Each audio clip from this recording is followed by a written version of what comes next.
Comment les architectes africains peuvent améliorer la qualité de vie des Africains? Premièrement, il faut décoloniser l'architecture africaine. Ceci passe par la connaissance de l'histoire de l'architecture ancienne africaine. Les architectures kémites, Zulu, Diola, Ashanti, Edo, Hausa, Igbo et bien d'autres. L'architecture est une question ancienne. Et plus les questions sont anciennes, les réponses sont anciennes. C'est dans l'histoire que nous allons puiser les solutions que nos ancêtres utilisaient. Et vous serez surpris de voir qu'ils utilisaient des solutions et des techniques efficaces. Et ils construisaient en respectant la nature. Ce sont ces connaissances qui nous permettront d'avoir de meilleurs bâtiments et d'éviter de copier l'architecture occidentale qui n'est pas adaptée à nos climats et nos réalités. Deuxièmement, il faut une éducation architecturale des Africains.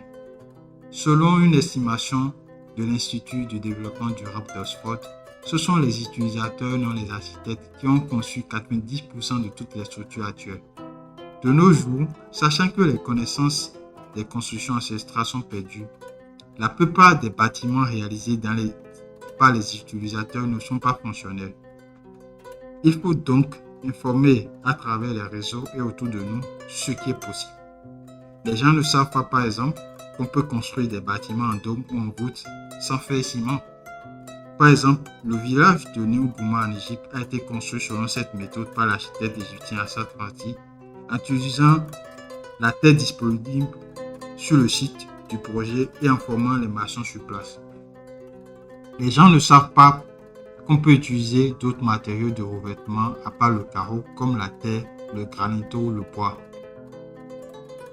Il faut informer sur le fait qu'on peut construire par exemple le toit d'une salle de fête ou de spectacle avec une charpente en bambou sans mettre aucun poteau à l'intérieur.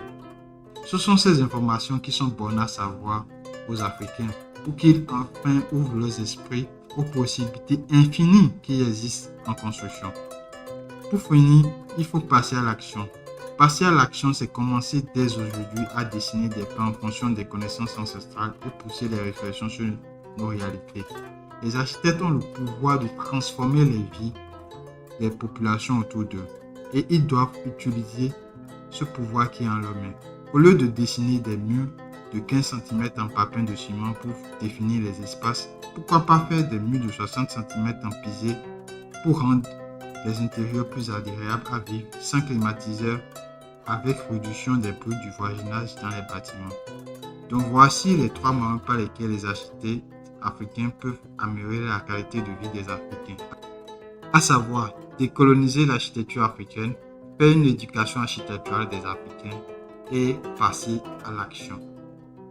Merci et à bientôt sur le podcast Africa City du réseau scientifique international des métiers des villes africaines et Zimba. Si vous avez des questions sur les villes africaines, mettez-les en commentaire et abonnez-vous massivement pour ne pas rater les prochains épisodes de Africa City.